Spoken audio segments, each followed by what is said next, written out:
Hi, this is Barry, and welcome to Simplicity Zen. If you're watching this on YouTube, if you could take a moment to subscribe, like the video, and hit the little alert button, I'd appreciate it. Of course, it makes me feel loved when people do it, but most importantly, the YouTube algorithm uses those metrics in kind of figuring out how widely to share these videos. So if you do that, it'll help more people see this. If It seems like over the last couple of months, a lot more people are consuming this content on the various podcast channels. If you're listening on that, you can subscribe through the podcast player that you're listening on, or you can go to simplicityzen.com and sign up for the newsletter there. And also, my contact information is there. I enjoy hearing from people about these podcasts. So if you want to reach out to me, I would definitely welcome that. Today, my guest is Mark Doyu Albin, also known as Yusan. Mark was a longtime student of the legendary Rinzai Zen master Shodo Harada Roshi in Japan. After a long period of monastic practice, over 15 years, he's now practicing as a shiatsu therapist, a meditation guide, mentor, and translator. Mark lives in southern Germany. Thanks so much for joining us today, Mark. Pleasure, Barry. Yeah. So could you tell us, before we dive in kind of to the narrative of your practice, could you tell us a little bit about what you're doing now? So your practice is based in southern Germany. Kind of what's your day-to-day touch points with practice at this point in your life? Oh, well, it's just day to day. Yeah. I haven't, I don't do a formal Zen practice. I haven't done a session for I think, 19 years, Hmm. but the sitting is sure stayed with me, and Hmm. I've done a lot of Qigong. I picked it up actually in Soganji. Hmm. Roshi had us doing Tai Chi, and Hmm. he pulled me into his room because I was so stiff, and actually let me do qigong with him for a few months Hmm. at the end of the evening, and Hmm. so that stuck with me. I've been doing that for many years now, the tai chi, the qigong, and I teach sometimes that, or if I give a course, I Hmm. add some qigong to it for Hmm. sure. But that's daily, and I didn't think I had it, but I have a shakuhachi. I have three shakuhachis actually. So Hmm. Zen music kind Hmm. of includes, a lot of breathing and connecting and getting in Hmm. your center in shape. So that's also part of what I do daily, hopefully Hmm. daily. Hmm. And the shiatsu practice, which is also I studied with a Japanese, also with a very strong tanden, with kind of a Masunaga line guy with very strong connection to centering the tanden, and Hmm. also connected to Rinzai Zen. He also knew Taitsu Roshi quite well, Hmm. and who is the older Dharma brother of Harada Roshi. So I've just been around that stuff, and so everything I do seems to stay a little connected to it in my daily life. And I met my wife um, at a shiatsu Zen seminar. Hmm. Had me do and hit everybody with the keisaku. So I gave her a good thwack, and that's actually how we met. I kind of asked her how her shoulders were feeling afterwards, and that was our first conversation. So every day, but she's pretty much taken over the Roshi position at the moment. Yeah. So that's Yeah. that's the that's how So I see it at the moment. yeah. So I'm going to tell you my full extent of my knowledge about shiatsu. It's some sort of Japanese massage. Could you? So obviously, there's some filling in the blanks that would help. Like, can you tell us what shiatsu is and maybe kind of how it relates to your experiences in and so forth, if at Sure. all? Sure. It originates from two directions. One direction is the sort of household Japanese chiropractic, where they just oh, you got pain in your back, they just stuck their thumb in there. I met a few guys who like to do that, just get their thumbs in there, Hmm. the seitai, all the little techniques that people develop, the home remedies for working with chi in the body, which the Japanese naturally developed, Hmm. were a big part of the original shiatsu idea, Hmm. but then got mixed with the sense of chi and energy and TCM. Hmm. So a famous shiatsu practitioner in the 60s, 70s, 50s, 60s, 70s named Masunaga combined the meridian system. He actually relocated meridians that have existed in the Chinese system for thousands of years, and Hmm. had the idea that you can actually find each of the meridians, main meridians, in both the upper and lower and front and back parts of the body. So you can basically treat anybody in any posture.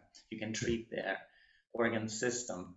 So Hmm. you learn the meridians, you learn traditional Chinese medicine basics, you study the Yellow Emperor in our school. If you do it this kind of shiatsu, there are other forms of shiatsu that are Hmm. not as interested in traditional Chinese medicine, but I got a good base in that as well. And the basic, most important thing is the touch.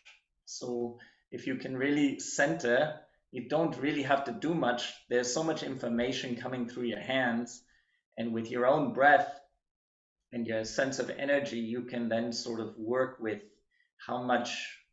The principle, I would say, is if you find a weak spot, you give energy, and if you find a tense spot, you sedate that energy. And Hmm. so by connecting, you can sort of navigate that, right? You can give, lean in, Hmm. but not with your shoulders, hopefully, with your arms as much, more with your tanden in your center. And that energy then becomes kind of a chi relationship with the client. So it sounds like, and maybe this is a naive term because I don't know a lot about massage, but it sounds like it's just a deep tissue type massage where you're really getting into the muscles. Is that in organs? Is that correct? Can be, can be. I mean, that's certainly a great aspect of shiatsu. You can really get in there, and if it's like if you hit somebody on the shoulder like this, it hurts. But if you start slowly and you lean in gradually, you can go very, very deep, and the person might notice that oh, that's going in there, but it's not the same pain, and they can take it, and maybe that it's like knocking on the door of kind of a place, and somebody has to get in there and knock on that door so Hmm. that it opens up. Someone opens that door up, and that energy can move in. Some fresh air, some fresh energy can move into that space, right? And Hmm. can be deep tissue, but it can be very on the surface as well. A lot of people are very sensitive. You can just barely touch them, and but you can do a lot once you get a little bit into the sensitivity of it. Touch has an amazing effect. You don't have to go do deep tissue. You can Hmm. just touch the right place at the right time. You can help, you can support. Sounds very intuitive and interactive in the way you Yeah, describe I think it. you have to find that. It can be very rigid when you learn it because there are systems, and you want to learn the meridians, you want to learn certain steady thing so you feel secure. I mean, you're touching a person's body, you want to have a rhythm and a system to work with. So at the beginning, I would say it's also not just intuitive. And I started that way originally. Mhm. I just put my hands on and was helping people. But at Mhm. some point, I needed a system and something more to go with if I was going to have more stamina with it and not just kind of Mhm. expect that something good's going to happen every time I put my hands and kind of move. But it's kind of goes full circle. At some point, when you work with people, you do a lot more of that. You start to move very intuitively, and sometimes it can be just like it was for me at the very beginning when I didn't know anything.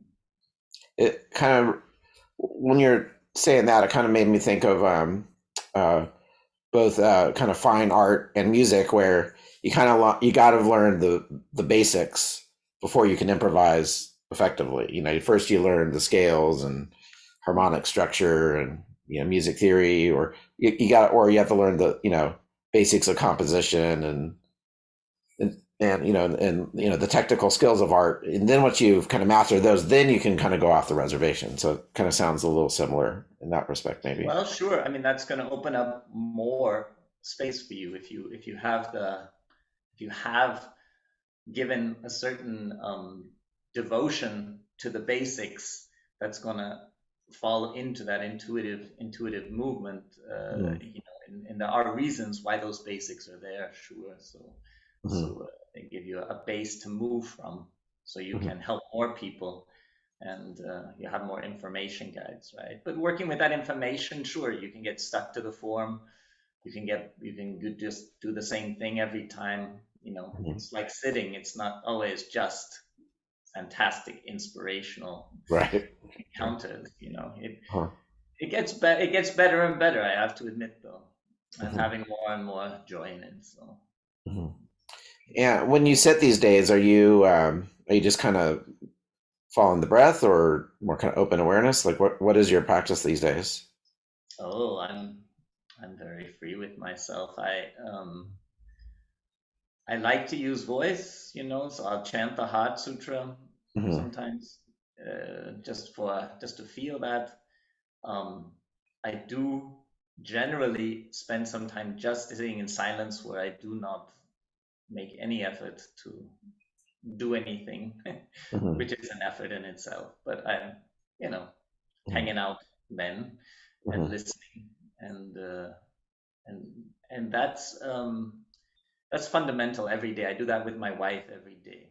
Mm-hmm. Um, and then when I want to sit, it really depends on, if I want some power, I focus on the tanden. If a client is coming, I can say their name and sit with them in my center. Mm-hmm. If I feel my energies, how can I say, a little bit, yeah, if I'm not feeling, if I feel there's a strong emotion, just try to be with that.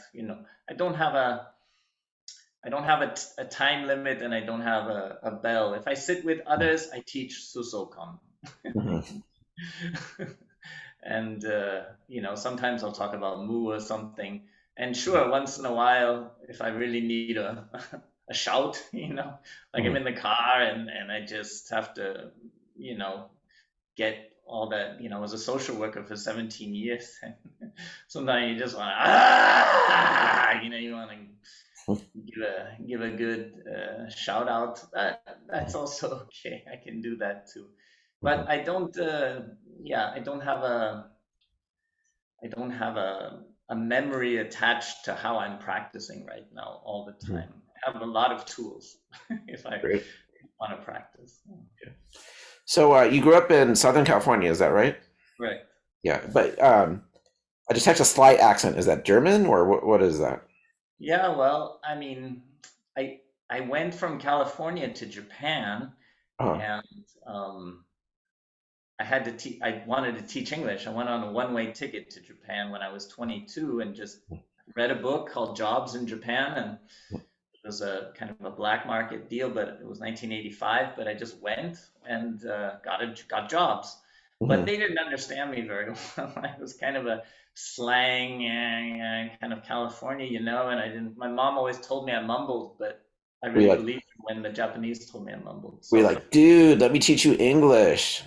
yeah, well, I had a guy recently. I had to fly over Minnesota, and I got my first shoe shine in a long time. And this guy said, "Hey man, you talking funny. You talking real funny. Man, you gotta come back home. You gotta learn to talk English." And so I think it's relative. I don't speak English with very many native English speakers. I've been to Mhm. India quite a bit. I'm usually the only one. Everyone speaks English, and I'm usually the only one who was raised in an English-speaking place. So Hmm. I have to speak English that other people understand, Right. not just hometown English. When I start talking to my buddies, when I come home for a week or so, I think it starts to be pretty California and fast. Where are your parents from? LA LA. area, Los Uh-huh. Angeles.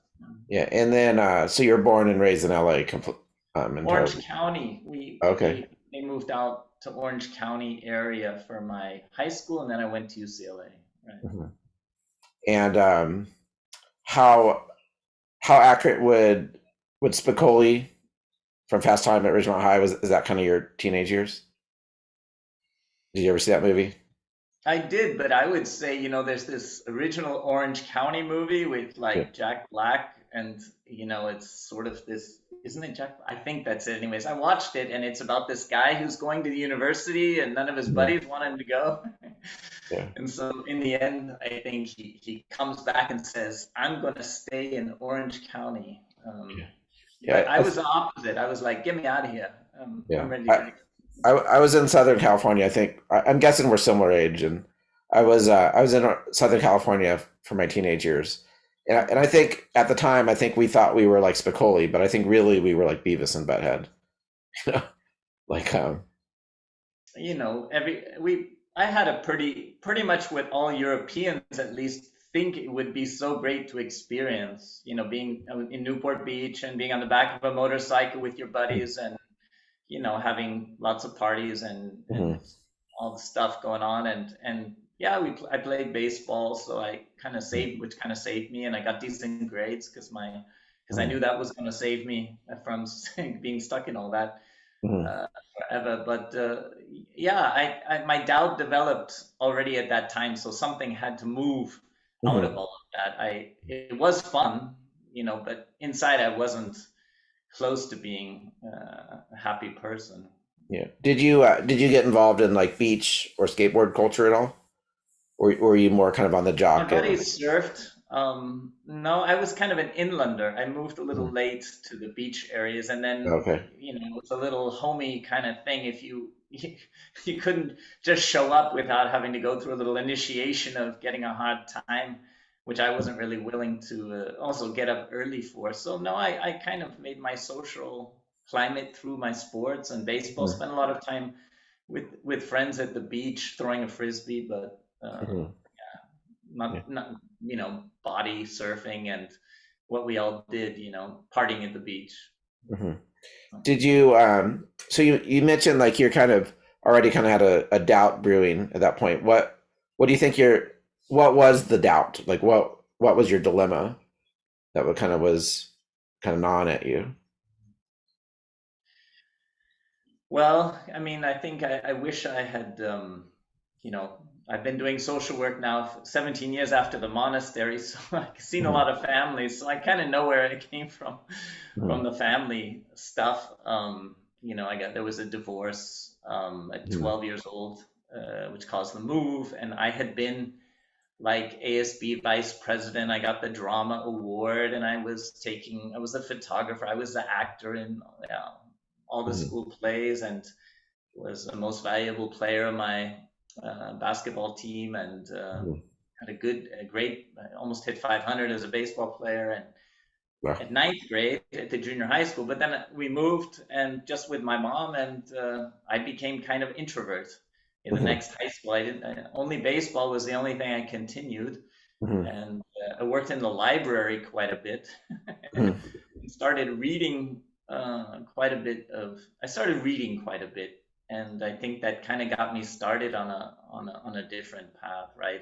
I mhm, started reading Krishnamurti actually in high school, mhm, and a buddy of mine, yeah, it's kind of a funny story, but a buddy of mine, his father had a daughter at the Krishnamurti school in Ojai. So mhm, I got invited to go see Krishnamurti when I was 16 or 17 in Ojai. And that was, if I didn't have a clear doubt then it really started, right? Because mhm, there was this very beautiful, very silent human being, and it was obvious that he was just a human being. mhm, And shorter than me, and didn't speak as good of English as I did. mhm, Uh, but as soon as he was gone from the Ojai Valley, all that stuff came back, mhm. and and then I knew I wanted to go back to this feeling I had in the Ojai Valley, sitting there with Krishnamurti. Is it kind of a sense of spaciousness and It was very closeness? deep silence, Yeah. such clarity, such compassion for the collective society of the world, such clear words about nationalism. That was a time of Reagan being reelected, and there was a very strong, idea about having the draft come back, and I had very strong feelings about, not very positive feelings about the United States at the time, Hmm. all kind of connected to my father to a certain degree psychologically, but I think in some ways, many ways justified. Um, I just looked and thought, God, this is a card house. This is a card house. Hmm. I can't believe I can't believe everybody just wants to drive a nice car and get rich and go to a good college and live happily ever after. It's life's not like that. And the main reason I knew it, Barry, was because my brother was born with muscular dystrophy Hmm. and had a diagnosis of Duchenne, which meant he was going to die between 14 and 20, right? And he was the closest person to me. And I think, that's something I didn't ever analyze until much, much later or observe. But obviously, if the closest person to you is not going to have a three-car garage, he died in the third year of law school at UCLA, and was a straight A student, had 160 IQ, was just a kind of a strong personality, with a very determined person, and he didn't have that kind of. He lived very in the moment towards his goals, but he wasn't going for those kind of strange ideals. Hmm. He wanted to help people, and he loved human beings, and Hmm. so I kind of knowing he was going to die though, and then experiencing his death at 22 was sure a bounce out of any belief in a happily ever after kind of Southern Hmm. California dream. I had more of the Hotel California idea of it very, very quickly, right? Hmm. Um, did you have any experience with psychedelics during your teenage or college years? Yeah, I would say that was actually pretty important. My 16th Christmas day, my when I was 16 years old, we took for the first time some magic mushrooms and Hmm. walked around the golf course in the middle of the night on a full moon, and I understood everything that in the universe that night. And sure, unfortunately, somebody had to listen to that. I hope he forgives me. But yeah, it was that was good. And then I tried it. It never really reached that same consistent, clear, beautiful experience. But obvious. Then I read The Doors of Perception, and my friends and I would think about John Lennon and Hmm. all these experiences, and listen to the Moody Blues, and kind of see that influence on the music we were listening to, right? And but I had a very early intuition that for my mind and body, I didn't like this kind of being, they call in German ferngesteuert, like this drug is deciding whether I'm in an ecstatic state or starting to feel a little depression. Hmm. It's out of my hands. I didn't like that. So I wanted to find this natural, Hmm. consistent state of openness and beauty that I touched on Hmm. in those few little early experiences. I Do you, tried most of the stuff, yeah. yeah. Do you think those experiences motivated your reading and of Krishnamurti and other books like that? Sure. Hermann Hesse wrote Journey to the East, and I don't think it confirmed them. Of course, I knew there was just more. You Hmm. know, I knew there was just so much more. And but I had remembered that Aldous Huxley, right? I had read The Doors of Perception, and Hmm. I remembered him saying, I had this helper thing from a very young age because I was always helping my brother. And I Hmm. remember Aldous Huxley saying that he wanted to have this LSD when he died. And he talked about his experience. And I think what he felt was this purity and this clarity, but he felt no motivation to do anything for anybody. Hmm. And that didn't totally work with me. I needed to feel I was going to change the world, change the society, and be helpful. I don't know why, but that Hmm. was very deeply instilled in me. I wanted a collective revolution and not just my own experience. Hmm. So you were still in high school and your brother passed away? No, I was in college. You were in college. Where did you go to college in Southern California as well? I went to UCLA, right? He went to Cal State Fullerton. What did you study in college? I studied, it took me a while to decide. I studied history, but actually angled towards intellectual history. I wanted to study philosophy, but actually found studying history, I could study kind of the philosophers in their time. So I Mhm, had a much better time. And then I studied German. So I read a lot of German literature mhm, and yeah, the connective philosophy. I had a 10-week course only on Goethe, and each week we had to read a whole Goethe work and mhm, talk about it in a seminar class. So I was very involved in mhm. European intellectual history and actually applied to grad school for that. So you got your bachelor's? Yeah, sure. Mhm, I went to Göttingen. I went to Germany for a year of study. I mhm, actually took my first student loan and bolted for a quarter. Went to the Matterhorn. I was sure everything was going to be better if I got to the Matterhorn. I don't know where I got that idea, but mhm, I went with a friend and discovered how cold it was mhm, in Switzerland in February.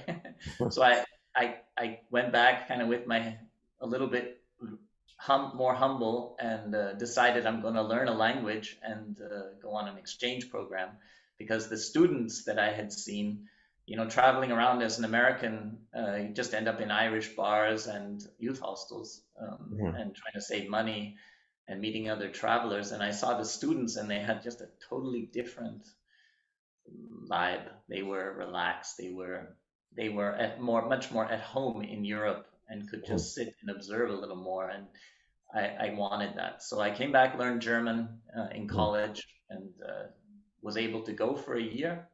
Like And that year was abroad type of thing? excuse me? Like junior year abroad type of thing? Yeah, it was my fourth year because I took that one quarter off, but Mhm, I got my four quarters of German in, which didn't seem to help much at the beginning, but it got me on the program. So then I could go to Göttingen, which is the city that I studied in, and studied my butt off and mhm, learned to read and speak German pretty well, and mhm, traveled 5 months and went to a lot of the East Bloc countries because I had a kind of I kind of was into communism. I kind of was very at that time very anti-capitalist, mhm, um, and uh, and investigated for myself Czech Czechoslovakia at that time and Poland and East mhm, Berlin and Yugoslavia and mhm, got a lot of travels in as well at that mhm. time. To other countries as well. Partied well. I partied in Greece too. I wasn't just an intellectual, but I was very, very much in my intellectual mode at that time. Mhm. In college, would you? So, so it sounded like in your younger teenage years, you were kind of extroverted, goal oriented, and then kind of your later high school years, you were more introverted. Was college a mix of that, or were you going back into the extroverted No, mode? I guess that's well said. Yes, it was both. Hmm. I carried both over. I studied quite a bit, but I was also in a fraternity and Hmm. partied and played sports and had a good time for the first 2 years. Hmm. So I really felt also kind of a split personality Hmm. in that way. I remember once there was a Ravi Shankar concert at the Royce Hall there in UCLA, and there was also like a sorority fraternity event, and I really couldn't decide what to do, what part of myself to emphasize that night. I Hmm. remember just having no no idea what to do, kind of waiting around to figure it out. So which one did you choose? The girls. Yeah. Um, so did you play ball in college for UCLA? No, I was the last person to get cut. Mike Gallega was one of the infielders. They had so many good infielders that year, Hmm. and Shane Mack and all these studs. They were good, but the coach was very kind. He put me he put me up there the last try. I got to hit one last time at the last tryout game. It's a long story actually. Hmm. I blame my buddies why I didn't make the team, but the coach just said, "Hey, I have a lot of infielders on scholarship." Yeah, Yeah, and because I mean, so if you I were hitting 500 at one point, even in high school, that's it's pretty good. Were you scouted or anything? No, in junior high school, the Oh, ninth grade, I hit 500, but mhm, in high school, I fielded 1,000. I didn't make an error at third base my senior year, which was good, but my hitting suffered. I started as Okay. the number 5 in the lineup, but I ended up at number 8 and hitting Okay. 225. Hmm. Wasn't so great. I don't know. Yeah. I got distracted. Yeah. I think I wasn't ready to give it all to baseball. I had already kind of started something else was happening, but still, I loved baseball. My father played baseball. His father played baseball. My brother was always a scorekeeper for my teams. It was very much part of culture. Do you Um, still watch? Do you still follow it all? Jordan Alvarez just blasted a 3-run homer for the Astros yesterday. I So saw are that. you a Dodgers or Angels person?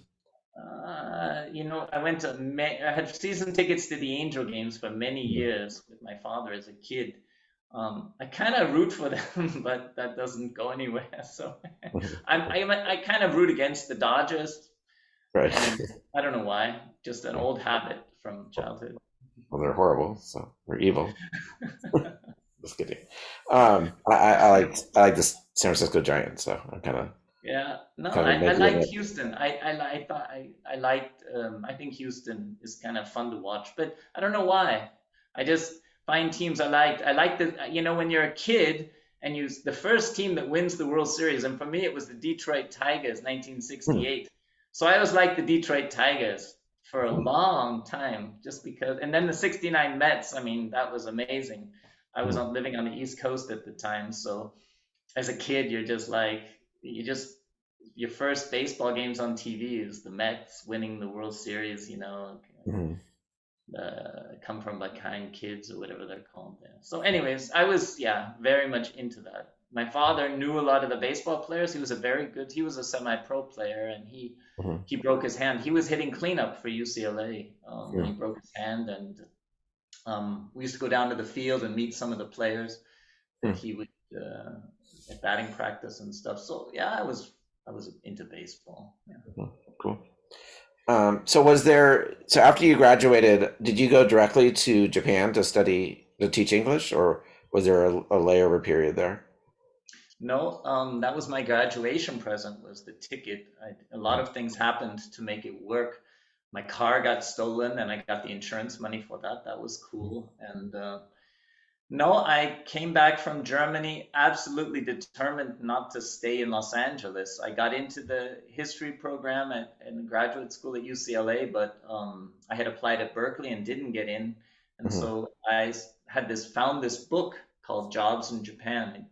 I worked at an office on the university campus, and I found this book. I was helping people who wanted to do a year abroad find their program, and I found my program, which was to teach English in Japan, illegally but legally. And But did you? So why Japan of all places? Did you already have some sort of awareness of it through movies or sure, reading or? sure. Yeah, I mean, there's sure a side story from Krishnamurti. I read Zen and the Art of Motorcycle Maintenance in a college class. Mhm. My required English class, I had to do 10 weeks Zen and the Art of Motorcycle Maintenance and write a Mhm. long paper about Zen in America. And Mhm. then Zen Master Rama came to, I don't know if you remember him. He was kind of a guy who floated around the esoteric scene in Southern California in the But 80s. he was like not legit, if I remember right. Oh, there was some pretty funky energy there, but yeah, he was encouraging people to make a lot of money and had a very Mhm. different take on thing. Mhm. Frederick Lantz or something like that was his name actually, and but he had some mystical powers. I mean, I could Mhm. feel it in the room, like I could feel my knees different, Mhm. and but he was sure just recruiting people for his things. I don't and he wasn't in a tradition. He said it was through his different lifetimes that he's now appeared as Zen Master Rama from the flyer. But it was just something to see in a chemistry, Mhm. lecture hall on the campus. And and then I went to the LA Zen Center my last year of Oh, you college. did. Mhm. And but I went at it was the Zazenkai, my initial I had started reading a couple other books, and then I went to the Zen center, but I got there at 1 minute after 8, and I said to myself, "Oh, too late," and I was just scared, and I drove away, and then I was mad at myself and came back 2 weeks later and Mhm. joined the Zazenkai, which was only me and the guy who was meeting any newcomers. Mhm. Super cool guy. We sat for a few minutes. He asked me also if I'd ever taken psychedelics. Mhm. He had beautiful eyes. We drank some coffee with honey in it, and I was like, "Ah, this club is pretty cool." And then I came to another sangha meeting with Maizumi Roshi. So I saw Maizumi Roshi, Mhm. and that was very good. I felt Is he this in was very. college? This was still at the end of college, right? Yeah. And then I knew I liked him, but I didn't like this. I didn't like seeing all the Californians talking in the language which mixed so much psychology and I don't know, sort of Mhm. sentimentalism with what I thought I wanted, Japanese Zen, which Mhm. I I got this idea from DT Suzuki, reading a lot of the books that I had started Mhm. doing. So yeah, so I wanted to go to Japan and check it out, but I thought I would earn money teaching English for 2 years and then go on to India and Mhm. China. I wanted to see the world for 3 years. That was my idea. Mhm. But Were you sitting at all in college, like any sort of meditation practice? sure, I started hiding out in different little. It was very scary for me. I felt like I was the only one at that age, at that period Mhm. of American history. I felt like I was the only one interested in meditation at the time. Everybody was wearing alligator shirts, I thought, Mhm. and I felt very much outnumbered. I mean, when I graduated, I think Reagan got reelected like 90%, Mhm. and just I felt the whole culture was against me, and I felt very. So I would hide out and count my breath. I read a couple more books from people who had studied at Tassajara. Someone wrote Mhm. a book about breathing, and yeah, I just kept coming back to DT Suzuki and trying to understand that. And yeah, I was poking around Zen Mhm. best I Did could. you did you also read Three Pillars of Zen? Was that one of the? Not until I went to Japan Okay. and actually inside the in Sogenji later. I had no I, I didn't have any sense of three pillars of Zen. There was no I Mhm. had no I came very much through the academic Mhm. angle. I Yeah. didn't have any Western Zen understanding. I hadn't met the people at So all. so so it sounds like your motivation to go to Japan was at least partially Zen oriented. You wanted to see if you could find some Zen practice there. Sure. I mean, Kyoto and seeing the temples and this friend of mine whose father was a very famous, actually, Japanese modern artist named Sueo Serizawa. Mhm. He and I got to know Sueo a little bit, and they had they would lead tours through Daitokuji, and they Mhm. knew the priest at Shinju-an, which was the Ikkyu temple in Mhm. Daitokuji, and they wrote me in a letter of introduction. So that was one thing I had. You knew them from America, or Excuse me? did you know them from America, or someone you met in Yeah, my Japan? friends, the Japanese painter, he was living in Southern California. Oh, cool, He was my friend's stepfather, so I saw him quite often. And so cool. that's why he wrote me the letter, um, Mhm. just to be friendly. And I had another letter of introduction to monks.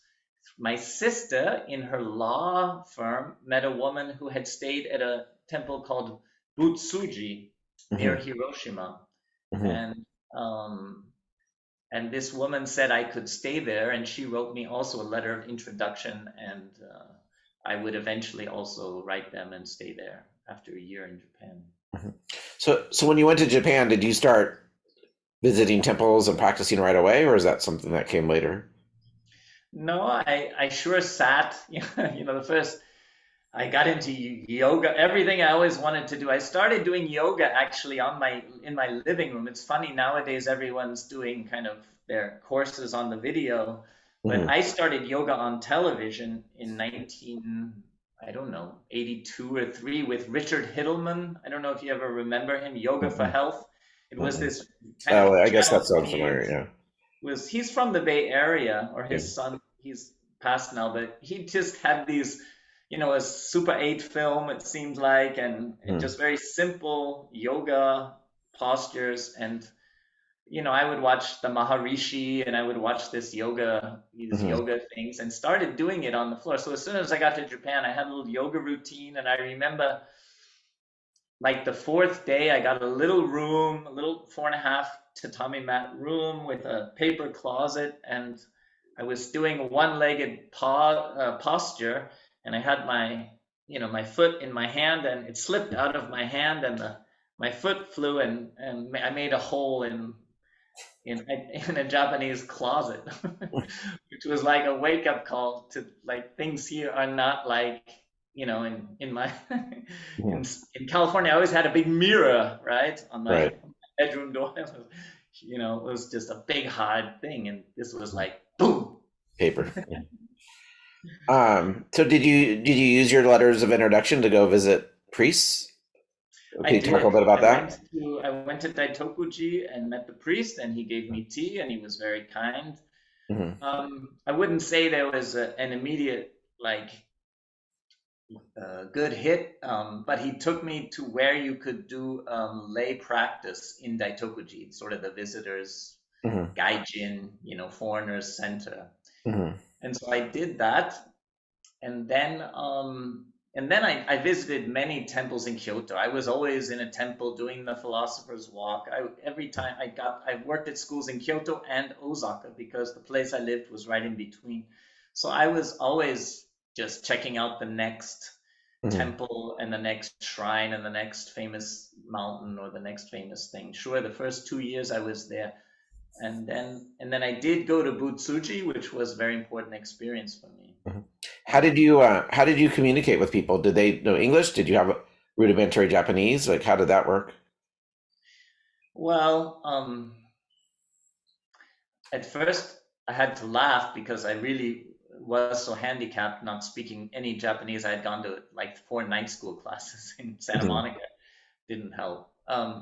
But I lived with a Japanese family that spoke no English, and Hmm. I guess I picked up some words. And then I had a Japanese gal who, semi quasi girlfriend, kind of someone to hang out with, who you weren't sure where it was going. And we would sit in a coffee shop and go through the Nihon no Kiso, the basic Japanese stuff.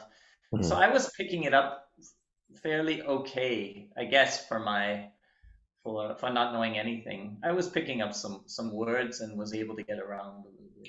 So like when you met the Roshi at Daitakuji, did you have an interpreter? Did he know English? Like how did it actually No, work? he spoke English. He spoke Uh-huh. some English at that time. That was very early. That was just within the first week or two Oh, when okay. I was there. Right. Mhm.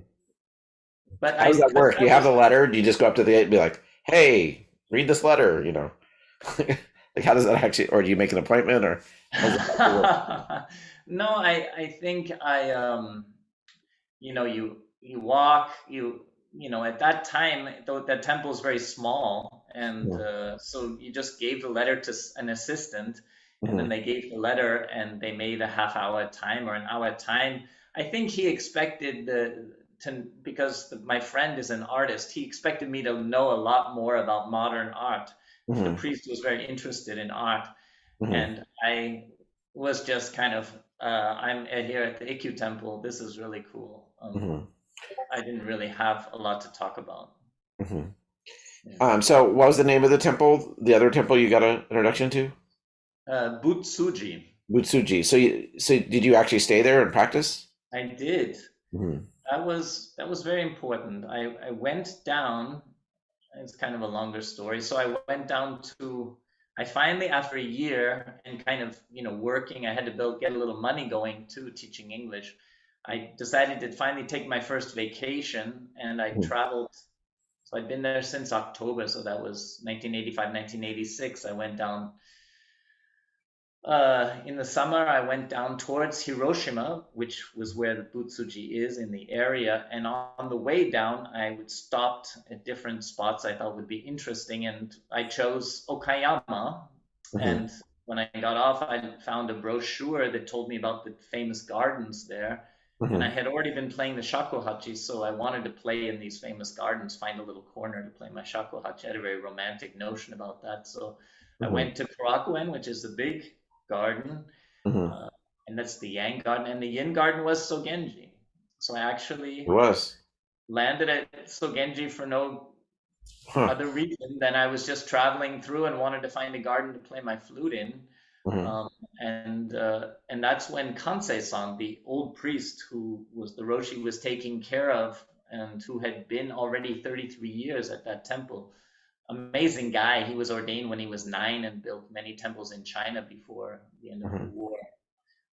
He was a tea guy, Hmm. and he was walking around with his dog, the lake, and he saw me, and we sat down and talked, and he told me, however we communicated, that there were Americans there, that there was a very strong American woman translating for the master there and taking care of things. And um, I was kind of shocked. And then I heard this chanting going on, and then I heard some English coming from the temple. They were Hmm. obviously having a meal. And then I heard this someone say, "Hey, there's a gaijin out there." And then someone else said, "Haven't you ever seen one before?" And I was so shocked, to hear people talking the way I would talk, Hmm. sort of human beings living in a temple. And that was Hmm. like a real awakening to the fact that I could actually one day train also in a Hmm. Zen temple. And as Hmm. I walked out of the temple, I saw Nenzan, who's a blind nun who lived at Sogenji for many, many years. And Hmm. I saw a white person, she was kind of angelic. She had a shaved head, almost like an aura of an angel. Hmm. But I kind of thought, shit, I could come back here. Hmm. So that Interesting. was on the way to Butsuji, right? Hmm. And Yeah, well, then Musuji, is that a Rinzai or Soto temple? Rinzai, I think it's one of the 12, lineages, but it was, I don't even know to what degree it still exists. It was really, really weak. There were Hmm. only two monks living there at the Hmm. time. I think there was an older priest or kind of a guiding older priest there, but I didn't see him much. It was a Hmm. huge temple, really more, I think it was more like a monastery, a Hmm. Sodo. But there were only two monks there. It was an incredible place, really. And no, the first day I got there, I had written a letter, Hmm. and they wrote very formally, "You can come for 1 week because this woman has written you this letter. You can Hmm. come." Hmm.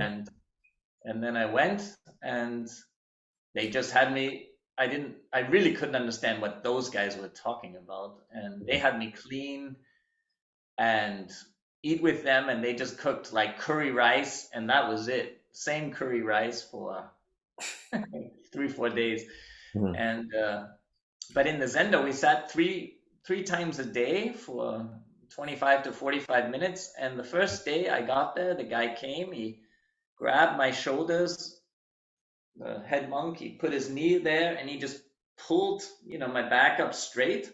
Hmm.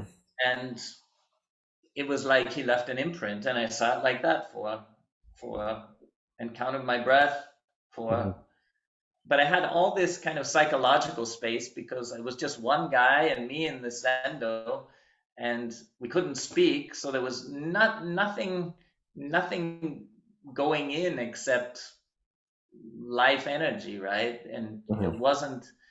was no food for thought, so there was a very very powerful zazen energy in the zendo. Hmm. Yeah. Yeah. Would those monks go do Dokusan with the Roshi, or was there any of that going on? No, no, they seemed to be at their home temple just taking care of that big Okay. place. I don't know what else they were doing. I mean, they didn't, that was the thing, it turned out that I felt very like there was this distance, right? Like I was in a Zen book or a Zen movie. I was just kind of moving around with them, Hmm. but somehow didn't know how they were feeling me, right? They were just training me like, whoom. And finally, like they just saw they wanted me to clean the floors. This place is huge. The wood floors are so long. But, at some point, when the older monk, he just came and got me a mop because I didn't know how to. do the floors, the way Right. monks Yeah. do the floor. I had no idea. I'm just like, okay, on my knees, and I couldn't be on my knees anyways at that time. So Hmm. it was just a silent experience with with these three characters for 5 days, and they said I'd been there for a week, and then something happened. Yeah, I on the fifth day I was walking around the pagoda they have there, and there are all these hidden Buddhas in the garden around this pagoda, small Hmm. Buddha statues, and it was just such a discovery for me. They were so alive and so much a part of the landscape at the same time. And I don't know what happened. Something just changed within me. And then a young Western woman was visiting the temple, and we approached each other. And I said to her, and she asked me what I'm doing there in English. And I Hmm. looked at her and I said, I'm living here.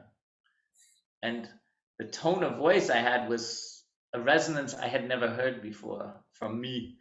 Hmm. And it felt so absolutely right, Hmm. um, that I knew I had experienced and I was feeling exactly what I wanted to know.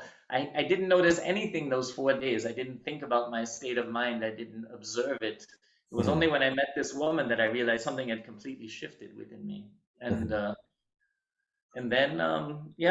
I just decided to leave 2 days before. I was ready. I knew that there was nothing more that in this period of time for me to do in this situation. So I told them I'm leaving. And then the monk just looked at me and he started crying. He was so touched that we had been so obviously, for whatever reason, that we had been there, or that someone was there, or that I don't know. He was very sincere monk. I always wanted to go back and thank him. Hmm. That feeling. So do you think you had a little opening there, or is it a little more subtle than that? There was no one to talk to. I was living on Hmm. my own at the time, Hmm. and I don't think I knew anyone who. Everybody else wanted their own openings. If I knew anybody at the Kyoto Connection or something, the foreigner community, I don't think I knew. I don't think I was ever. I had drugs before. I wasn't looking for. Um, that was enough for me. That was more than enough. Sure, it was an opening. Hmm. Sure, it was. It was incredible. I went down to Hiroshima to the museum, and it was so clear to me how the mind can just lose its center, and then all this delusion happens. And I just Hmm. walked through that museum so unemotionally and so clear. And I think that lasted about 10 days, Hmm. where I had this very clear. I was walking very fast, and everywhere I went, I was just. But I was forgetting things too. I locked myself out of my hotel room with the key inside. I Hmm. left one of my bags on a train and never found it again. So I was always kind of going into this kind of mind state, and then I noticed I wasn't very good at bringing the world together with this. Hmm. and I remember when I came back to Osaka and I was in a phone booth, and I remember the moment that this sense of energy kind of went with some of the cars going by. I just remember it was it kind of left, and I was okay with that. I Hmm. wasn't. I knew something in me kind of knew which direction to go, and that was made me very happy. So Hmm. I wasn't interested in holding on to it Hmm. for some reason. Yeah. So what happened next? You were living in Japan still. Yeah, right. I was teaching English, and I started studying Aikido because I was Hmm. very cold. And the first year, very cold. And I decided I'm never going to go through that. But jogging in Japan was kind of weird being a foreigner back then. And Hmm. so I got into Aikido kind of intensely again. I didn't read books about Aikido or the theory or anything, but it would happen to be a pretty exceptional dojo with Hmm. Onsen Tanaka. He's one of was one of Ueshiba's disciples, and he was old by then, but his disciples had lived in the Aikido dojo for 10 years and were such samurais. I mean, the chances of them understanding any English were really far away, but we communicated, and I went like 5 or 6 days a week for about a year and got myself warm. Took cold showers in the winter. I was totally determined to stay warm and not give in to that. So that was very intense. I learned something good was happening. Again, I didn't have any context for what was happening. I just developed a lot of Aikido energy, and then I started playing shakuhachi, and I just was going for it. I mean, I didn't have lots of culture, like foreigners around, a team of guys who were doing something similar. I was just kind of on my own, and all my friends doing it were older Japanese guys. There were a couple young Western guys around, but we weren't friends, at least not at that time. So that was very important, because I went to Europe with my roommate, a German guy, and we bought a car in Berlin and had the dream of driving all the way down to the south of Spain and back up through Paris and back to northern Germany and Berlin, and then selling the car in Japan and making tons of money, buying an old German classic, a Carmen Ghia. We bought the car, did the trip, and the deal fell apart, of course, and so did my friendship with my friend. And I gained in those 2 months about 15 pounds. I had learned, I didn't understand how to keep my ki I had got so wound around this Aikido, because in the dojo there was no theory. It was just waza, waza, waza, waza, waza. And we were just doing it. And so when I went back, my Aikido teacher looked at me and just kind of went, because I had gained this weight. And then I knew that I had also gotten really unhappy inside myself. I didn't like how I felt in my body, but I didn't know I liked so much how I felt in the ki state. So then I knew to keep this in my body, I needed to do something for 10 years.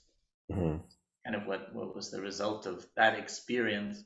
And that's when I decided, I tried the Japanese teaching again, but I was so bored, and I didn't really like modern Japanese society that much. And I didn't think Japanese women were going to be my soulmates. What did you not like about modern Japanese society? Just the work ethic, the focus on work? Yeah.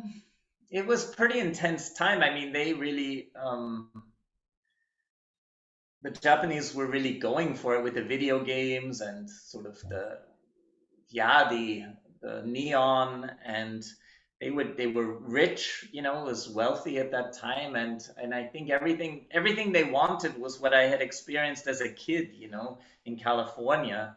I had worked at the Playboy Mansion for a little while. I've been to Las Vegas and saw lots of shows, and did things as a kid, and it seemed like Japan was kind of going for that. I did like going to dinner, and eating the food and having some drinks, and I did enjoy the people, actually, but I felt that very drawn to this older culture and older people and the traditions. And I felt that the modern culture was, I don't know, it was kind of this Hello Kitty culture, right? It's kind of materialistic and shallow. Yeah, it was Osaka was very business-like. I did a lot of work in Osaka, and Kyoto was a little bit too, we're Kyoto, you have to kind of be cultured enough. And I didn't like that too much either.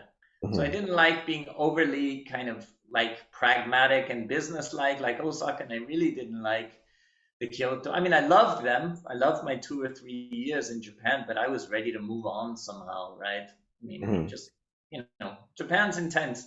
So I wanted to move on to something else. So that's when I got the idea to go back to Soganji and try a year. Like that would be my experience. So you were supposed to have gone to India at this point, but you said, no, I'm going to go to Soganji, right?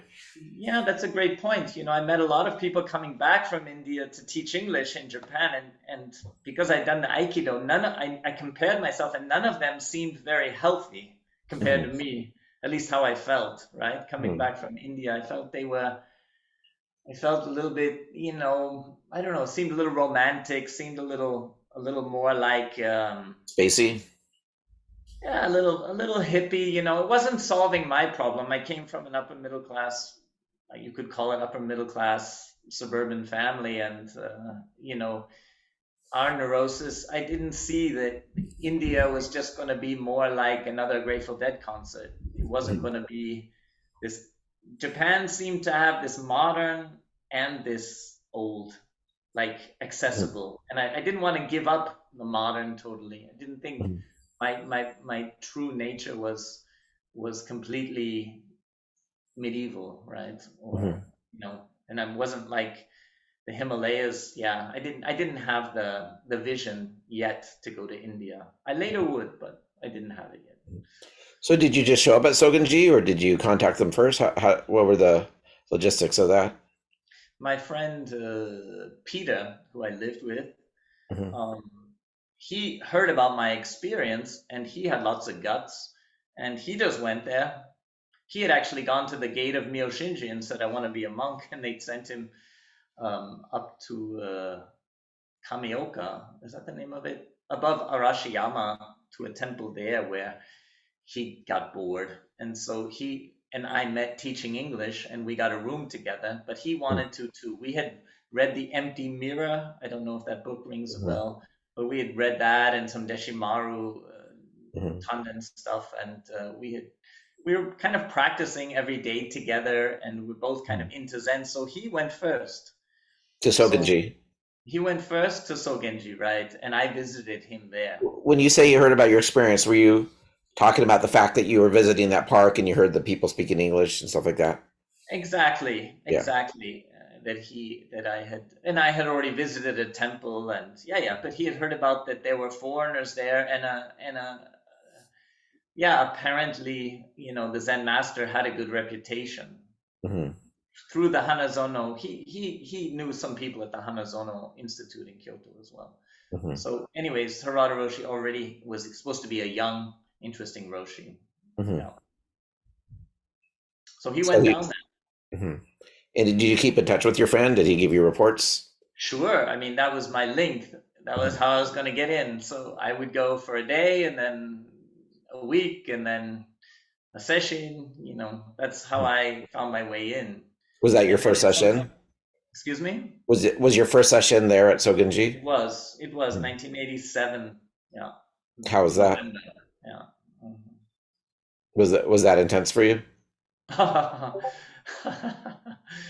That was back then. We did everything on the ground, meals, lectures, um, and everything. There was nothing. There was no benches at that time. Yeah, there was like 17 hours with your legs crossed, Hmm. and lots of keisaku, like Hmm. brutal keisaku.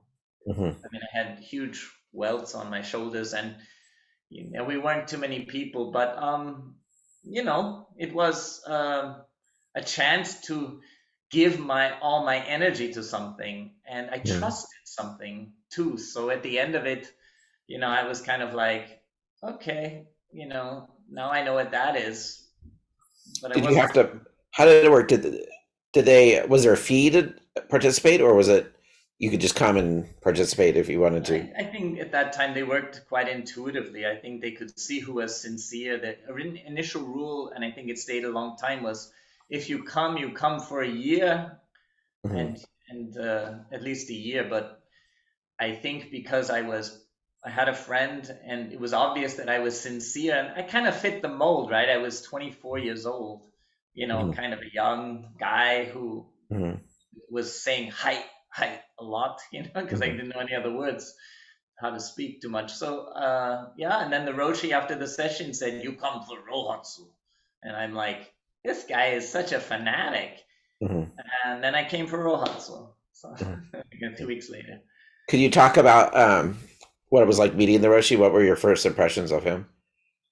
Mhm. Harada Roshi for those who are listening. Yeah, yeah. I mean, that was I think he was 45, 46 years old when I first met him, Hmm. and what I liked about him was I didn't feel that he was a super nice like Krishnamurti or like super spiritually kind of glowing guy. He seemed to me like a lieutenant in the military, like just like you want basic training, he's your boss.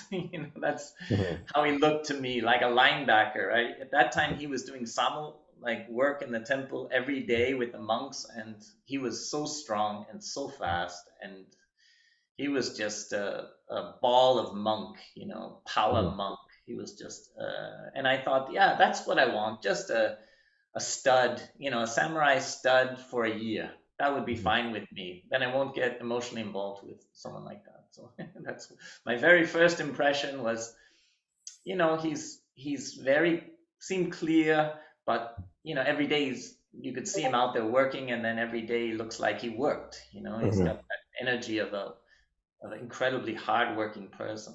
Mhm. And is it Chisan who kind of his right hand woman? Am I saying Right. that name? Correct. Was she there at that point? Yep, sure. Yeah. She kind of seduced me in, of course, in her own way. She was very accessible, Mhm. very knowledgeable about the tradition, and Mhm. she also, had lived outside a monastery for 10 years. So she was kind of the link to make this thing possible. What do you mean by that? Lived outside? She had gone to Shofukuji and Oh, okay. studied with Yamada Mumon Roshi, Oh, I and didn't know that. yeah, and studied with him for many years, Mhm. and also studied pottery with some of the great potters in the Mhm. area there, in the Kansai area. And the Roshi asked her to come with her. It was sort of Mumon Roshi's idea that both of them go to Sogenji and Mhm. make a place for people that couldn't study at Shofukuji, which were foreigners, older people, Women. and women, right? And men could study there, some did, but it was tough. I think you had to learn the language, you had to put up with a lot of cultural stuff too. So I think Mumoroshi saw that people needed a place Mhm. that had a different structure, and that was the Mhm. mission of Shodo Harada. And Interesting. So Shoto Harada, he was basically there at his teacher's request. Like that's what yes, generated that whole. Interesting. I didn't know that. both Yeah. of them, both of them. Mhm. And what were so when you started practicing there at Soganji, um, did you so you'd already had some taste of Zen at that point? I mean, how did your experience of Zen change when you were practicing there? Was it more of the same, or did it kind of kick into a different gear? What was that like for you? Well, I don't know. I mean, this interview is bringing up kind of what all happened back then, because again, nobody was asking me about my experience back then, and I don't think I was interested in writing it. There was no Zen book culture to Mhm. imagine myself being somehow part of. I don't know exactly. I just kind of was in the flow, and I Mhm. went to the Rohatsu, and I think, that was when something kind of shifted it on another level, because the very last night, I mean, uh, it was so difficult, and trying not to lay down, and it was like a ridiculous game for me. I didn't have Mhm. any ton, any real energy, but something at some point in the middle of the night, when we're in the Zendo till about 11:30 at night, or I don't know, maybe it was 10:30, but I was hanging there, all my energy is just stuck in this line, like sitting like a coat in a hanger, on a hanger, and just staring at the ground. And at some point, I gave up trying, and some sort of new power kind of took over and really flushed out every tension and every need for thought, and just a new lightness was there.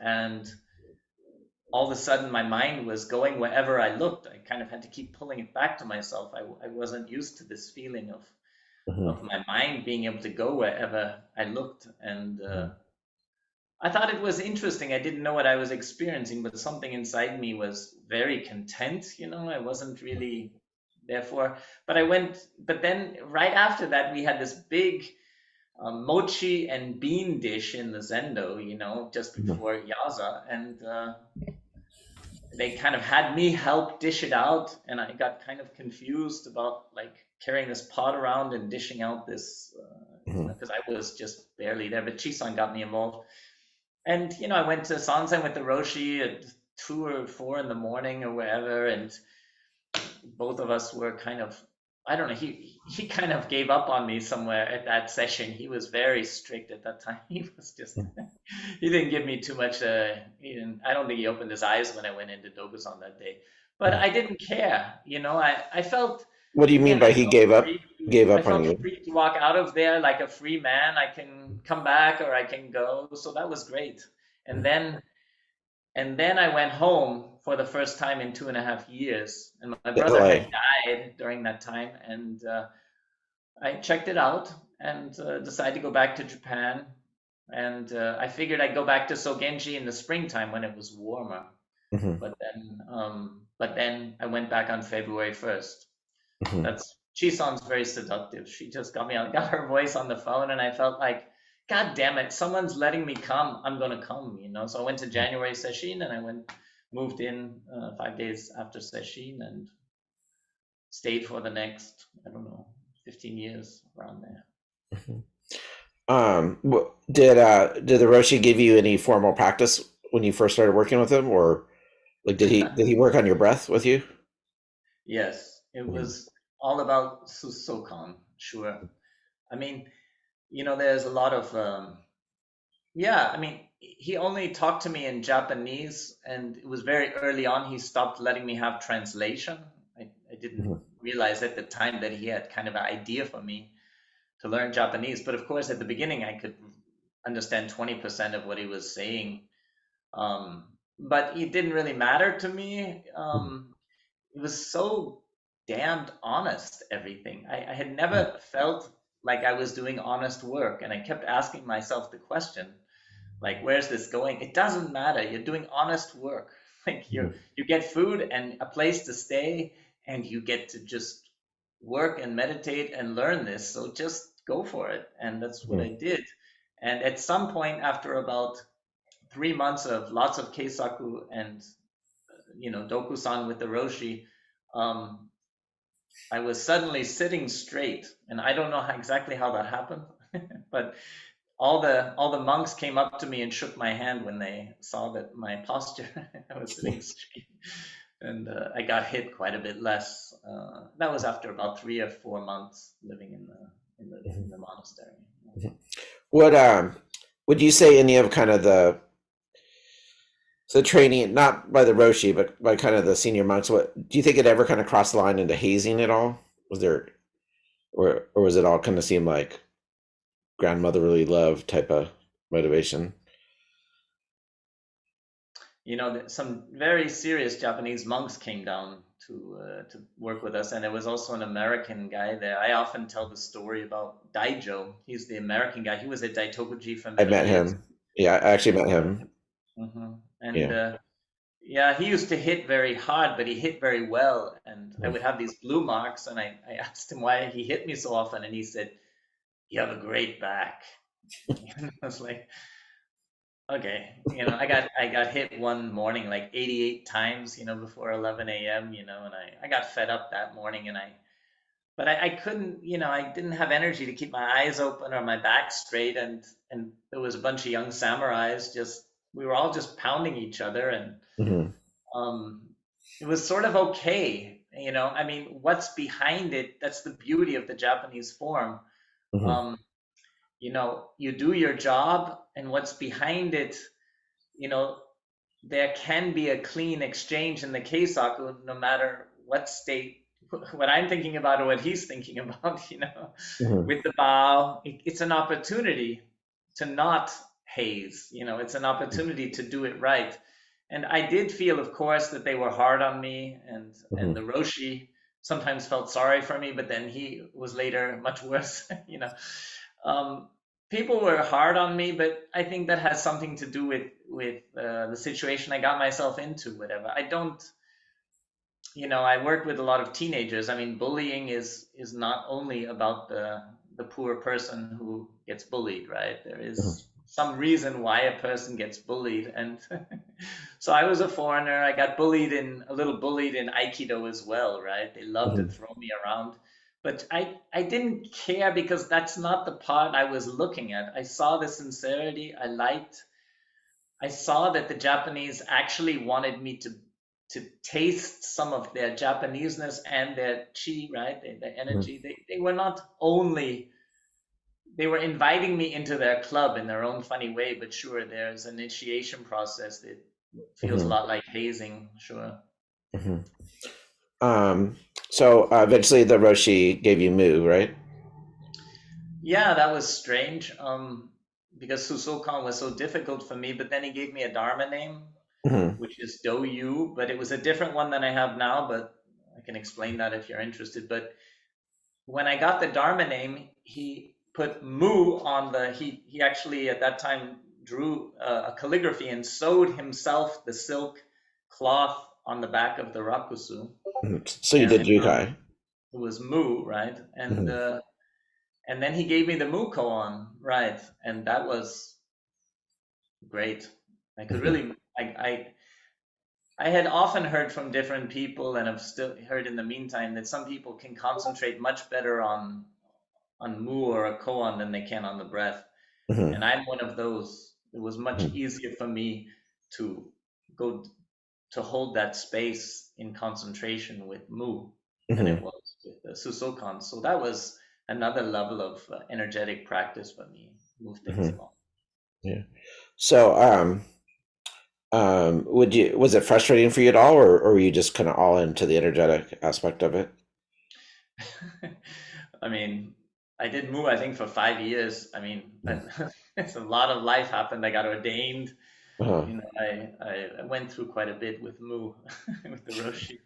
But Uh-huh. he had already kind of told me by that time that he really wanted me to one day also be in, continue Zen in America and be a Mhm. part of that. So there was sort of I felt there was a reason he didn't move me along really fast. He really wanted me to be part of something, and Mhm. I wasn't in a big hurry anyways, with that. I don't know why it stayed so interesting, it really was interesting with Mhm. the training and the life itself. So I didn't, yeah, I wasn't, frankly, I just didn't find that the koan curriculum was really where my heart was at with being in the temple. I liked Mhm. this bodhisattva aspect and working Mhm. with the people and helping or being a part of this Mhm. philosophy that the Roshi was talking about in Teisho, right? Mhm. But I can't say that the mu itself was. I'm sure I was ambitious as anybody, but when other people were maybe passing it faster, Mhm. I didn't feel.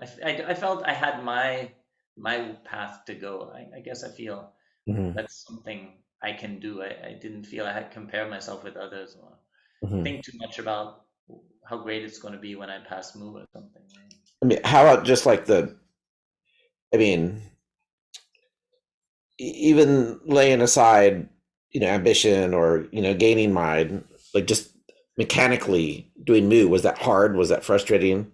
Was that difficult for you, being, rejected in Dokusan? Like what, like kind of what was that experience like, or were you just kind of in the flow and didn't even think about it on those levels at all? Well, of course, he moved me to head monk fairly earlier, assistant head monk, Jiki, Mhm. we call it, yeah, Jiki, and then I was head monk actually while I was still doing once in a while, Mhm. and leading sutras. I mean, the sutras, leading the sutra hall, leading ceremonies. I mean, that was tough. It was a lot to learn in in Japanese but the mu itself, was basically the way we learned it. Was to go in, you Joshu Osho Chinaminu Soto, your forehead's on the ground, Oh, you said in recite the koan, Japanese. right? You know, Mhm. I was reciting it, with your forehead touching the ground after numerous prostrations till you Mhm. get in, and with all the different weather situations, and so there were these moments, right, where you just release your mu, right, and the Roshi observes your shout, Mhm. right, right? And it can be longer, shorter, powerful, or weaker, and or he can see in your eyes. He's gave a million interviews. He knows where you're at when he feels your Mhm. energy, and he knows where he wants you to go with it. If he was cultivating me very strongly to be jikijitsu, to be head monk, and he wanted me to have a very strong tanden. I don't think he taught everybody the same way, but he really went for it with me for this tanden and this strong expression without fear and doubt and expansion, and just watching that process with me of just energetically getting more and more confident and full, right, in my being with this energy, right, just being initiated into this field of Zen. I don't know if that's the only Zen, but that was the Zen as I knew it, and it was okay for me. I was going with the Roshi because I got to be his driver, so I had a special relationship to him. I think I lost you, Barry. I hope you're still here. I don't see you anymore. Um,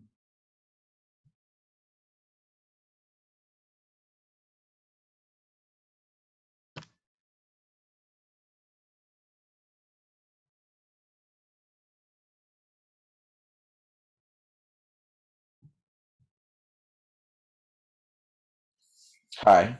I'm not sure what Hi. happened. Yep. Yeah.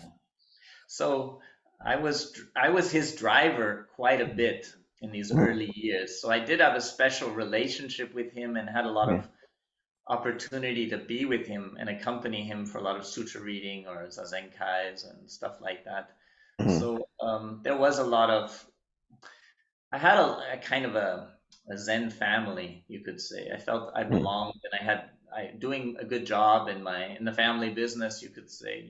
Just doing my role was very fulfilling. Mhm. There was a that emotional quality with Chison as well as Roshi that I had Mhm. mentors looking out for me and just Mhm. go for it. I had a lot of trust in those two people. Mhm.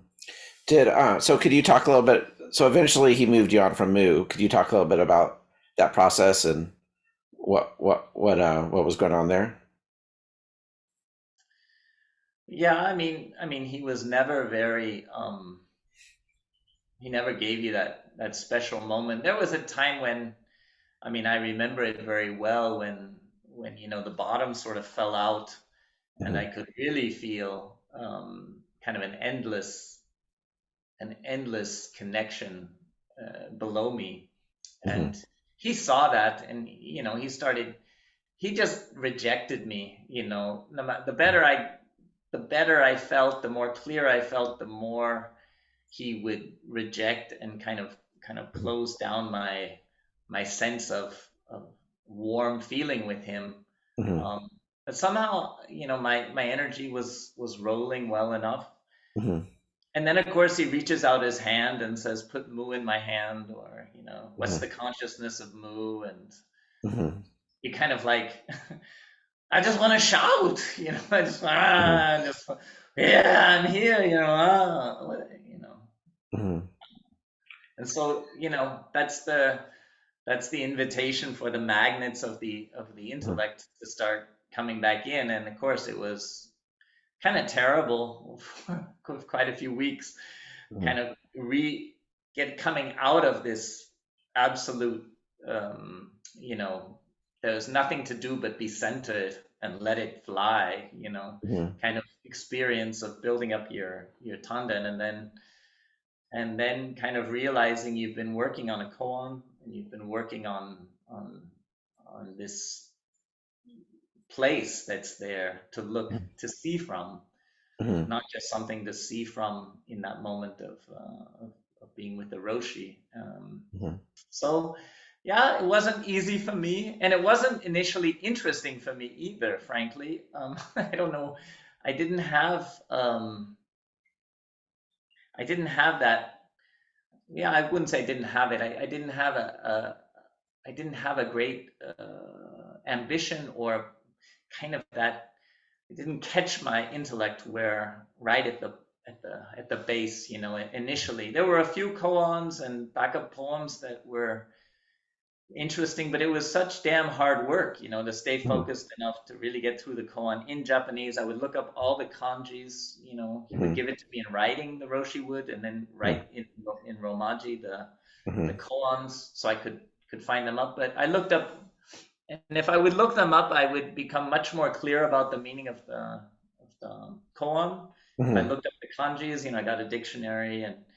But it was a lot of study, and God, we were working like crazy. I was head monk, Mhm. and there were ceremonies and yaza, and I Mhm. mean, you don't have that much time to go off and look up kanjis and look up, Mhm. poems and stuff. So Mhm. I felt, I felt sure, a little bit Mhm.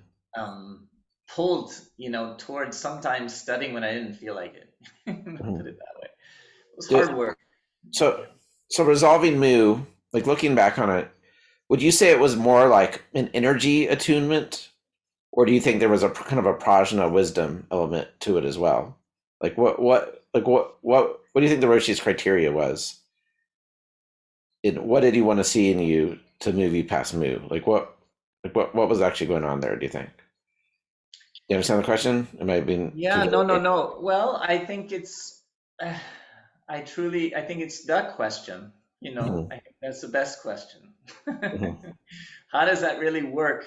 And Mhm. I think what he saw in me, anyways, was that the mix of the vow, Mhm. bodhisattva vow, Mhm. in other words, that my anger issue with him, whatever that was, projections or whatever, because he was pretty hard on me, and Mhm. I sometimes have very strong emotional reactions to it or to other people in the sangha. Mhm. At some point, something stabilized where I wasn't getting moved around by other people Mhm. in a leadership position, Mhm. and and then he asked me to go to America and lead my own retreat in 1993, I think, just Mhm. after ordaining, Mhm. and um, and and that was terrible. It's a long story, but when I finally got through that and I came back from leading that retreat, um, he's told me I found my vow, Mhm. and I was somehow very relaxed after having my Zen practice Mhm. belong in the context of working with Americans. That Did you guys? somehow. Oh, sorry. No, I had led a retreat for 5 days at Cloud Mountain up in Castle Oh, Rock. yeah. I was gonna say, did you guys have Whidbey Island at that point? No, not yet. Nothing Mhm. about Whidbey. I think the land had been purchased, Mhm. but there was nothing on it, and Mhm. I didn't go there until 1996, or Okay. 95 or 96. So yeah, so yeah, Because I remember when I interviewed Corey, like kind of his introduction to Zen was going to. I always say it wrong. Is it Whidbey Island? Whidbey? correct, right, Whidbey Island. Yeah, he went to the the I don't know if you can call it monastery, but the practice place there, and you were kind of the first Zen guy he met, I think. Right, Yeah, so you must have been so that was built, and you were living there, and you were the head monk there for a while, right? correct, Yeah. right. The Roshi, he had me come over and translate for him a couple times and meet the Hmm. people on Whidbey Island, and then he sent me over for a year to live in an Airstream trailer with a porta potty Hmm. and to kind of live on the land. And I think I would just take my mokugyo and my bell around to everybody's house who was sitting Hmm. with the Roshi, and in the whole Northwest area, I was just a traveling Hmm. salesman Zen guy Hmm. for a couple of years, and then we built the place. Yeah, there. So the Roshi asked me, right, to go to Whidbey at some point Yeah. after about 10 years. Hmm. And that was 10 years into your practice, Right. and you stayed there for 15 years. So that means you went back to Soganji I was and kind going of back set. and forth then for Yeah. 5 or 6 years. Uh-huh.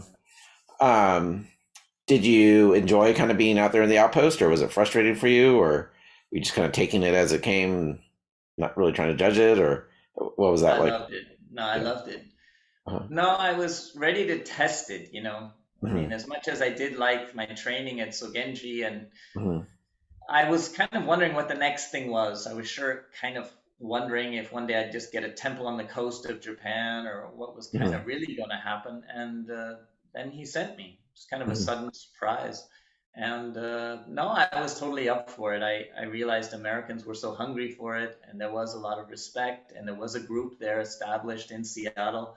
So Hmm. every Monday night I would drive into Seattle, and people would put me up everywhere. And yeah, it was kind of I could be kind of a spark plug to keep the Sangha kind of going. It was a good role for Hmm. me. I had a lot of energy at that time. Hmm. Um, so what led you to leaving Soganji? It seems like you were pretty, it was kind of your life at that point. What was the transition there? Um, well, once Whidbey built up to a certain level where we could have the Roshi for Sesshin every year, the Hmm. Roshi had promised to come and live in America Hmm. to the people. That's where a lot of the money donated came to build a $2 million place, right? Hmm. And the Japanese can promise things and not do them differently than we can. So he meant it in a certain way, but what he really wanted was that Chisan and I would one day take this place and he would kind of guide it from a distance. So he would be there, but like he is now, but not there, you know. Hmm. And we didn't know that, and maybe he didn't either. But I kind of developed I always describe it as my American cells had become so Japanese, eating Japanese food and being in Japan and Hmm. just getting so concentrated, and so kind of compact. And once I was on Whidbey Island, with the raccoons and the eagles and the deer and the porta potty, I just started loosening up a little bit. And Hmm. I didn't, I would go back to Sogenji and I didn't, I couldn't find the same feeling with the Roshi. We kind Hmm. of started to grow apart in a Hmm. certain way. It's like a relationship that started to grow a little bit apart. Hmm. And then, of course, I was looking for my love and my place more on Whidbey, Hmm. because I was there more, and I didn't feel the concept was clear enough for me. I felt like no one, Hmm. they didn't have my back in the way I felt I wanted it. And so I wanted to go on pilgrimage. I didn't say, "Hey, I'm leaving." I was like, "God, I'm getting overwhelmed here." Hmm. I mean, I don't. And then I had an issue with the Roshi about marriage Hmm. because I had always assumed that Japanese monks can marry, Hmm. so he's not going to get in my way. But the issue finally kind of hit the climax, and he told me frankly that I should never get married, Hmm. which I found at 40 years old, I was turning into being 40 years old. I found something inside me said, I don't feel like being told whether I'll ever get married or not. I want to ask this question. Hmm. So I need to get away for a while. That was the initial kind of doubt that I felt. Yeah. I felt, Yeah. yeah. I think you're the fourth person I talked to who's them leaving Soganji and working with the Roshi was kind of precipitated by the marriage or having a baby element. That seems to be a pattern. Yeah, well, I mean, he's got a. They had an idea about it. I always thought that Whidbey should be a center, Mhm. not a monastery, because I understood the clerical connotations. I talked to many pastors on the island, Mhm. but it's kind of an old story that, looking back, you get what you get. The Mhm. Roshi is an amazing kind of guy in a very feudal tradition in many Mhm. ways, and I'm a modern. I was raised very modern, so I had to acknowledge that part of myself that's not feudal. Mhm. And I didn't want it to be, as again, like a lot of my things in my life, I didn't leave. I kept my robes, and he let Mhm. me keep my robes. Mhm. And I went to India Mhm. and went to Mother Teresa's place and met the monks there. Thought about being a monk there. Went to other ashrams and Mhm. Ramakrishna. I checked out a lot of staying within religion. Mhm. You know, I wasn't sure what else also I could do, right? So I was still checking it out for, I think in my mind, my heart for years, right? Whether I Mhm. really one day might go back or something like that, right? But So you never formally said like I'm leaving. It was more I'm taking a break and I want to travel around type of thing. wish it could sound like that. No, it was a long, painful process. He didn't want me to leave, and Mm. um, it was very yeah, it was jagged. Mhm. He had to communicate it like a Japanese, like please don't leave. But the way he communicated that was more like you're such an idiot, you can't leave. And it's like, well, Mhm. no, I can leave. Like that little rebellious Mhm. part had to, didn't like that. And the first time I ever really said no, right? Mhm. It's just such a weird thing. I never said no. I Mhm. didn't know no, you Mhm. know. So I couldn't say totally no, but this idea of the pilgrimage, and then he supported that.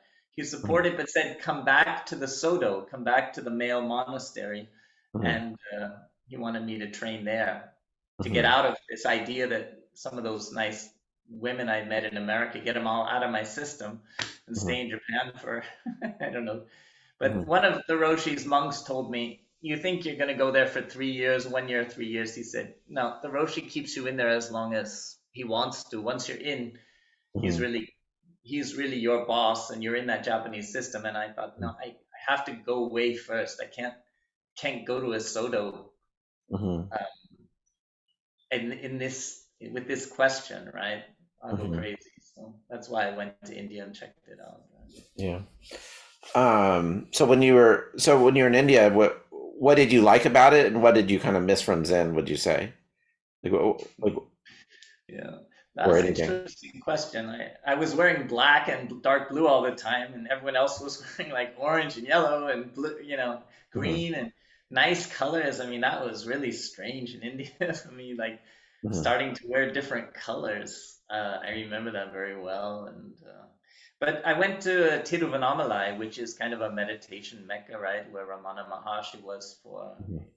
50 years. And it's just a place where a lot of people end up who did a lot of years of practice in India or other Mhm. places in the world. It's kind of a mature spiritual practitioners mecca. And I Mhm. didn't know that that's exactly where I was going, but I was drawn there. And I did meet some good spiritual teachers there. I met lots of them. I met Sumedo, Ajahn Sumedo, the head of Mhm. the London. He was there, and I had tea with him and told him my story, and I Mhm. was pretty wound up at the time. And he gave me some advice. I mean, I talked to a lot of people. It was a good Mhm. place to go, kind of a neutral place with a lot of traditions and Mhm. a lot of sense of guys who had left Amma, after many many years, 20 Mhm. years. So I mean, I met very interesting people and could sort of sort through things. And then in Calcutta was fantastic. I loved working the nuns and monks there. I lived with the monks. They invited me to stay and teach meditation, but Mhm. I couldn't handle the herbs and spices of and the air probably of Calcutta. I got very sick, and Mhm. that's when I decided to travel on. Where did you go from there? I went to Nepal, went to the mountains, and walked around. Mhm. Yeah, Annapurna, and that was awesome. And got healthy, and decided to go back to Germany for a How are month. you? How are you funding this? Because I mean, you just could come 15 years as a penniless monk. You know. That's a great question too. So Yeah. your second best question now. Um, my grandmother had passed away and left me $10,000, Mhm. and I had spent about five of it on Whidbey Island over 2 or 3 or 4 years. So I had like $4,500 left, and I knew if I didn't use it now, I would never go. So that Mhm. was my way. I had $3,000 after the plane ticket. I had $3,000 and a ticket for a year to India. Yeah. Mhm. So when you're visiting all these different practice centers, do you feel they were essentially doing the same practice you had been doing on Whidbey Island, or do you think it was kind of a different modality? I mean, obviously, like the language, the way it's characterized is different, and obviously, your stream of Rinzai Zen is very energy focused, and somatic and so forth. But do you think like this, it was the same underlying wisdom at all the different places, or do you think Zen was kind of going for something different? No, it's the same in one way. Just the emphasis, of course, is Mhm, different. I think in India mhm, you encounter the Jani traditions, right? The mhm, who am I, or the not this, not that, Advaita philosophy, and it's a subtle mental energy that's mhm, Indian based, but yeah, different, right? mhm. You're not shouting moo in in those places, Right. and and also devotion, right? Mhm, Devotion. I didn't realize how devoted I was, but it had a very kind of this holeless flute feeling to my devotion, right? There was mhm, no expanding flower bush feeling with my feeling of devotion in Zen. It mhm. felt like do what the Roshi says, that's your devotion, and then serve like a motherfucker. Oh, sorry Yeah, for you my could, super English. yeah, don't, Um, you can swear, so. but serve, serve, and be there for others. And I Mhm, liked that, but somehow I got to the point where I needed this sense of a flower in my heart too. And that's what I loved about India. There was this, what we often think, we don't like even the word devotion, but there was this, in German it's Hingabe, this mhm, absolute kind of, yeah, this heart directing mhm, towards your teacher, towards your other people, which mhm, sometimes to me, yeah, was a little bit gooey, but mhm, it was sometimes so soft and nice. It was so friendly, kind of. I just liked that, right? The singing of the bhajans, and yeah, it was also very restful, just mhm, like rhythm. mhm.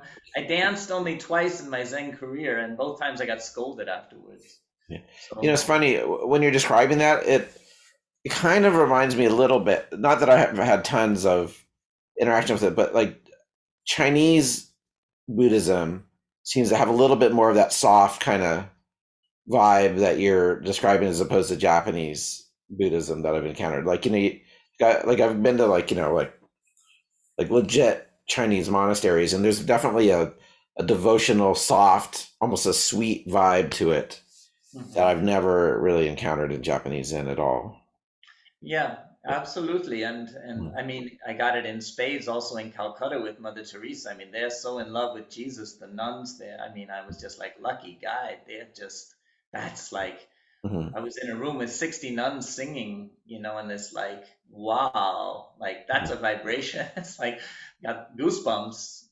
That was special. So mhm, sure, you find other ways to be completely devoted, and they were channels I had not opened within myself. It wasn't as accessible, but it mhm, was accessible. In other words, I felt very much that I belonged there, but I felt there were lots of qualities to mhm, cultivate that I could could do outside of my tradition that mhm. interested me. Yeah. Yeah.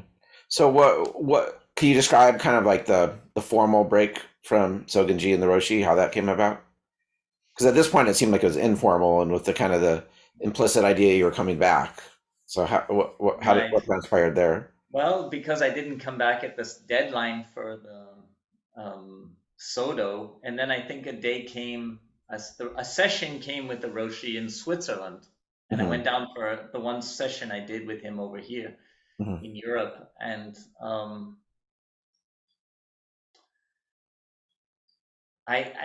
we didn't have a click. Hmm.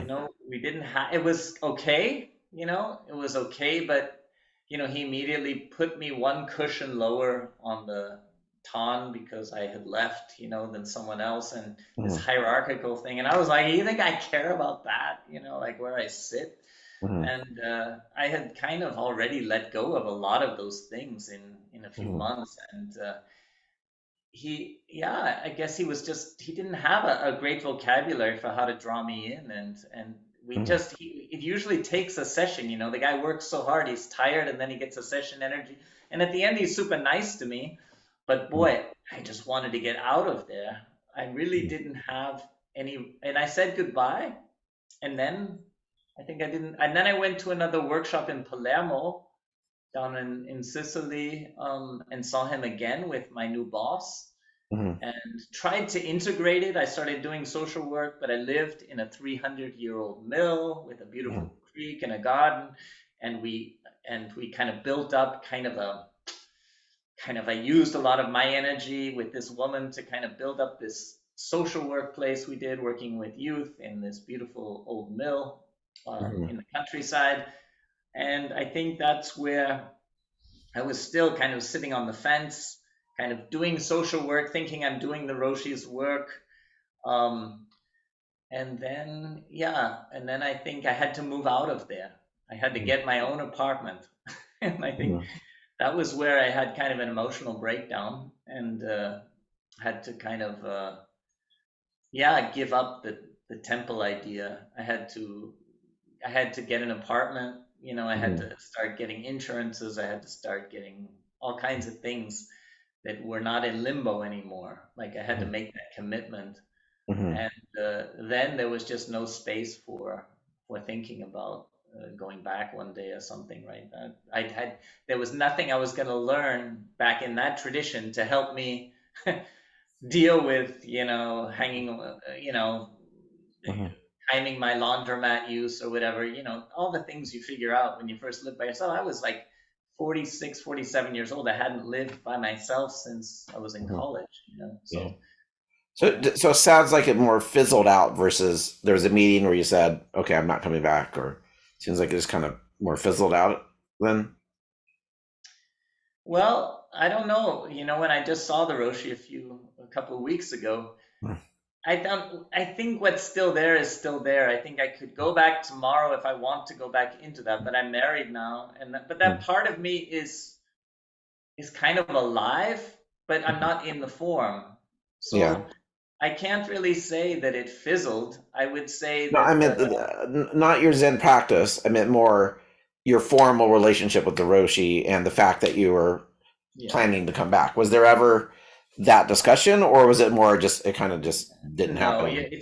there's no fizzling. Then it just cutting, right? Mhm. There's cutting and dealing with it, So you told him that you weren't coming back then. No, he just, I went back to say hello once in a while. He shut the door in my face a couple times and just wouldn't see me. So I see. that was kind of a clear message that I Mhm. hadn't kept. I wrote him many letters, but never received anything back. So it was obvious that he had a certain purpose for giving me a lot of attention.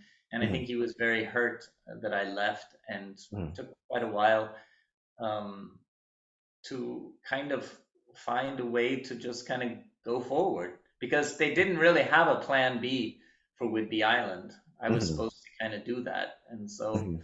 I think it's like, if you're not going to do that, what are you doing here? You know, Mhm.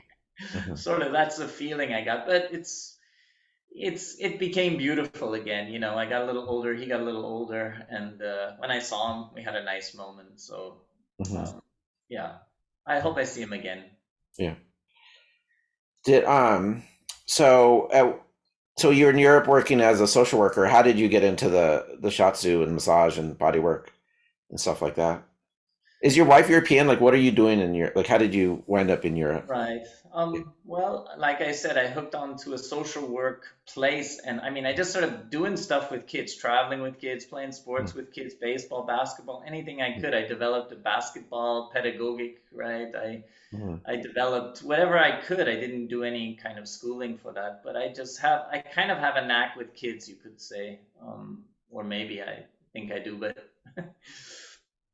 it went well, with Mhm. the kids. We worked through a lot. We had very successful business. We became like 15 workers, and I was the Mhm. first worker there.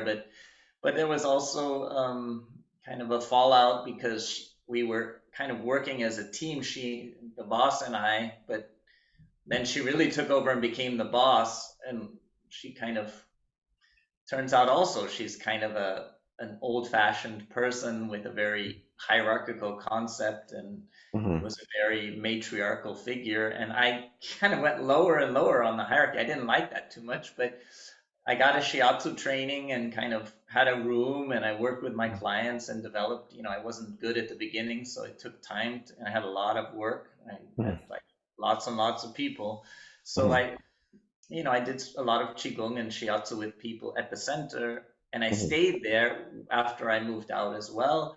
And then I lived 4.5 years in my own place, and then at my shiatsu schools at a gathering. Like I said, I had told you. I think I met my wife, hit her with the keisaku, Mhm. and then we had a 4 year. She lives in Ulm, which is Is she 200 German? kilometers away. Excuse me. Is she German? She is. She's Uh-huh. German, Yeah. and then yeah, and she's lived all over. She lived in San Diego. She's a surfer. Mhm. She lived in South America. She lived in Costa Rica. She's lived in Hawaii. She's Australia. She's a traveler too, and had some ways a similar story with me in some ways. So we kind of found each other in that, and lived together. I think now 10 years or so, Mhm. and got married 2 years ago. With COVID, we kind of, yeah, was like there were so many restrictions that we could imagine organizing a party. You know? Mhm. So we did. We had a small wedding and wonderful. And yeah, I'm very happy. Great. Cool. Well, thank you so much. I really enjoyed talking to you about your journey. Uh, if someone wanted to reach out to you for any reason, what would be kind of the best way to do that? Do you want me to put an email in the It'd be description? very Or, nice. yeah. It's markalbin.com, right? Yep, your Easiest website, to right? say. Yeah. So I have a website there, and I have it English. You have to look in the corner, but it goes Yeah. in English too. So Uh-huh. Right. very welcome. Sure. Cool. Great. Well, thank you so Thank you, much. Barry. Yeah. Yeah, thanks a lot. It was a Very happy pleasure. to Thank you. encounter you.